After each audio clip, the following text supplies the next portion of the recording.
শুরুতেই মাত্র 23 সেকেন্ডে গোল খেয়ে যায় ইতালি। ডিফেন্ডিং চ্যাম্পিয়নদের এভাবে ম্যাচের শুরুতেই পিছিয়ে পড়া অবাক করার মতোই ছিল। আর যে গোলটা ইউরোর ইতিহাসেই দ্রুততম গোল ছিল। তবে ইউরো যে ঘরে রাখার জন্যই জার্মানি এসেছে ইতালি, তাই তো শুরুর ধাক্কা দারুণভাবে সামাল দিয়েছে বারেল্লা ডি মার্কোরা।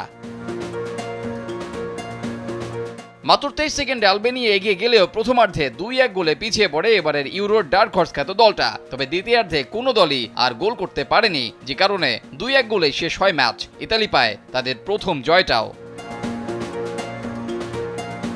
ম্যাচে আলবেনিয়ার গোলরক্ষক থমাস ত্রাকোসা ছিলেন অসাধারণ। ইংলিশ ক্লাব ব্রেন্টফোর্ডের এই গোলরক্ষক দারুণ দক্ষতায় ইতালির বেশ কয়েকটি শট ঠেকিয়ে দিয়েছেন, না হলে আরও কয়েকটা গোল হতেই পারত ইতালির পক্ষে।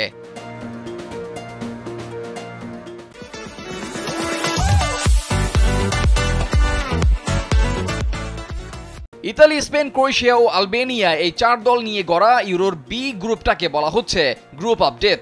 স্বভাবতই আলবেনিয়াই এই গ্রুপের তুলনামূলক দুর্বল দল, তবে তারা এবারের ইউরোতে ডার্ক হর্সের তকমাটাও পেয়েছে। তাই যে কোনো দিন হয়তো অন্য 3 দলের যে কাউকে ভরকে দিতে পারে আলবেনিয়া। যেমনটা ম্যাচের শুরুতেই ইতালির জালে বল পাঠিয়ে আলবেনিয়া অবিশ্বাস্য কিছু করার আভাসও দিয়েছিল, তবে শেষ পর্যন্ত সেই ধারাটা অব্যাহত রাখতে পারেনি তারা।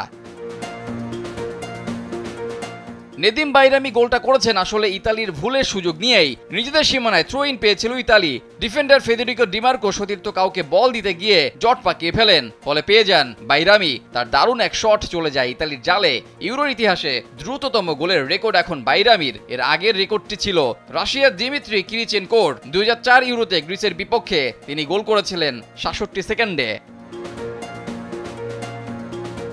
শুরুতে গোল খেলেও নিজেদের পরিকল্পনায় অটল থেকে এবং অভিজ্ঞতা কাজে লাগিয়ে ইতালি ম্যাচটা বের করে নিয়েছে খুব সহজেই। 11 মিনিটে বাঁ দিক থেকে পেলেগ্রিনির বাড়ানো ক্রসে হেড করে দলকে সমতা এনে দেন আলেসান্দ্রো বাস্তোনি। এর 5 মিনিট পরেই নিকোলা বারেল্লার গোলে থেমে যায় আলবেনিয়ার সমর্থকদের উচ্ছ্বাস।